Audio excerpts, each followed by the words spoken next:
జగిత్యాల జిల్లా రైకల్ పట్టణంలో బీఆర్ఎస్ నాయకులతో కలిసి మీడియా సమావేశం ఏర్పాటు చేసిన మాజీ జెడ్పీ చైర్పర్సన్ దావ వసంత వారు మాట్లాడుతూ గ్రామ పంచాయతీగా ఉన్న రైకల్ను మున్సిపల్గా మార్చి 25 కోట్లతో ప్రతి వార్డులో అభివృద్ధి చేసిన ఘనత కేసీఆర్దే అని అన్నారు. రైకల్ పట్టణంలో జరిగిన ప్రతి పని కేసీఆర్ ఉన్నప్పుడే జరిగిన అభివృద్ధే తప్ప ఈ కాంగ్రెస్ ప్రభుత్వంలో కొత్తగా జరిగిన అభివృద్ధి ఏమీ లేదు అని అన్నారు. రైకల్ను మున్సిపల్గా చేసి మొదటిసారి రైకల్ మున్సిపల్లో గులాబీ జెండా ఎగరవేశాం. బీఆర్ఎస్ పార్టీ చేసిన అభివృద్ధితో మళ్ళీ రైకల్ పట్టణంలో గులాబీ జెండా ఎగరవేస్తామని అన్నారు.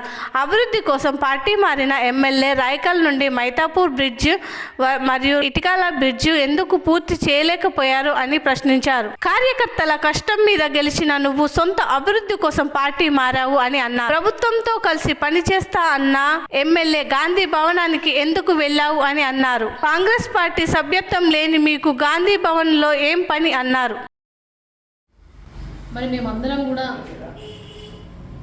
అసలు ఒక్కసారి అసెంబ్లీ అయితే పట్టణం పరిస్థితి ఏంది, పట్టణం ఎప్పుడు ఏర్పడ్డది, చేసిన పనులు ఏమని చెప్పేసి ఆలోచిస్తే ప్రతి పని కూడా రాయకల్ పట్టణం ఒక గ్రామ పంచాయతీగా ఉన్నదాన్ని ఒక పట్టణంగా మార్చి ఇలా మున్సిపాలిటీ చేసి దానికి 25 కోట్లు ఇచ్చిన ఘనత మరి బీఆర్ఎస్దే. కేసీఆర్ గారు ఉన్నప్పుడే జరిగిన అభివృద్ధి తప్ప ఈ 2 సంవత్సరాలలో ఒక్క నయా పైసా అభివృద్ధి ఏ వార్డులో కూడా జరగలేదు అని చెప్పేసి సాక్షాత్ ఇక్కడ ఉన్న వాళ్ళందరూ కూడా కౌన్సిలర్గా మొన్నటి వరకు కౌన్సిలర్గా పనిచేసిన వాళ్ళే ప్రతి వార్డులో అటు అభివృద్ధి కావచ్చు, ఇటు సంక్షేమం కావచ్చు, రోడ్లు కావచ్చు, మోర్లు కావచ్చు, మరి కళ్యాణ్ లక్ష్మి కావచ్చు, అదేవిధంగా పెన్షన్లు కావచ్చు, ఏ వార్డులో చూసినా కూడా కేసీఆర్ ఇచ్చిన డబ్బులతోటే కొబ్బరికాయలు. మరి ఏ వార్డులో చూసినా కూడా ప్రతి అభివృద్ధి కూడా అనువున కేసీఆర్ గారి మరి రూపం కనబడతా ఉంది. అదేవిధంగా కళ్యాణ్ లక్ష్మి ఇప్పుడు ఇచ్చిన కళ్యాణ్ లక్ష్మి కూడా కేసీఆర్ గారు మరి రూపొందించిన కళ్యాణ్ లక్ష్మి తప్ప వీళ్ళు ఇచ్చే తులం బంగారం వీళ్ళు ఇస్తే వీళ్ళు ఇచ్చిన సంక్షేమ పథకాలు అయితే వీళ్ళు 2000 ఉన్న పెన్షన్ 4000 చేస్తే మరి కాంగ్రెస్ గవర్నమెంట్ ఇచ్చింది అనొచ్చు. కానీ ఇప్పటికీ కూడా కేసీఆర్ గారు ఇచ్చిన పెన్షన్లే వస్తున్నాయి. కేసీఆర్ గారు ఇచ్చినటువంటి అభివృద్ధి పేరు మీదనే ఇక్కడ ఉన్నటువంటి మరి ఎమ్మెల్యే మరి కొబ్బరికాయలు కొడుతూ ఉన్నారు. మరి మేము అడుగుతూ ఉన్నాం, ఇలా రాయకల్ను మున్సిపాలిటీగా గొప్పగా తీర్చిదిద్ది మొన్నటి మున్సిపల్ ఎలక్షన్లో కూడా బీఆర్ఎస్ పార్టీ గులాబీ జెండా ఎగురవేసింది అని అంటే అది కేసీఆర్ గారి వల్లనే సాధ్యమైంది.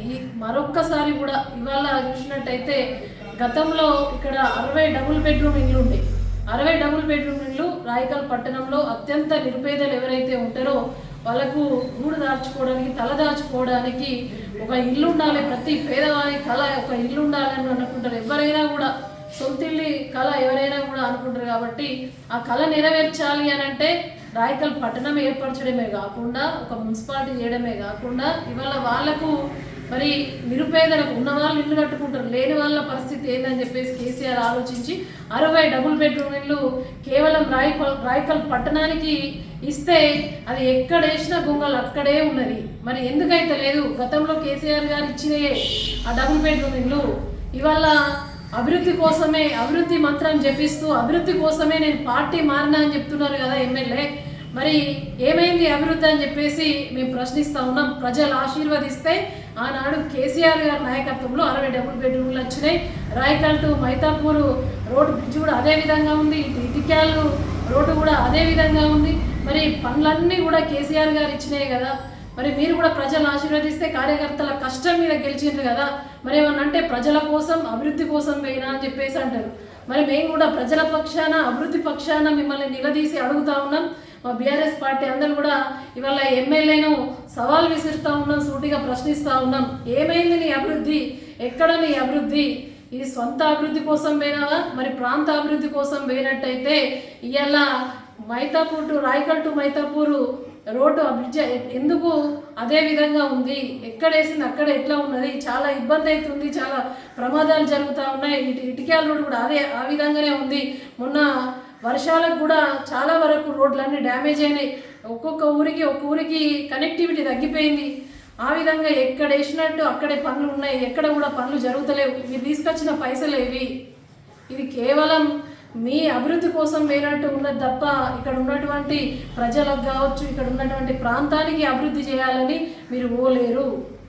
ఇది వాస్తవం. మీడియా ద్వారా కూడా ప్రజలందరూ కూడా గమనించాలి. కేవలం ఇక్కడ ఉన్నటువంటి ఎమ్మెల్యే సంజయ్ గారు కేవలం వాళ్ళ సొంత అభివృద్ధి కోసం మాత్రమే పార్టీ మారిండు తప్ప ఇవాళ మరి ప్రాంతం అభివృద్ధి చెందాలి, ప్రజల అభివృద్ధి చెందాలి అని అంటే కళ్యాణ లక్ష్మి తులం బంగారం ఇయ్యు, ప్రజల కోసం నువ్వు పోయినట్టయితే రేవంత్ రెడ్డిని అడిగి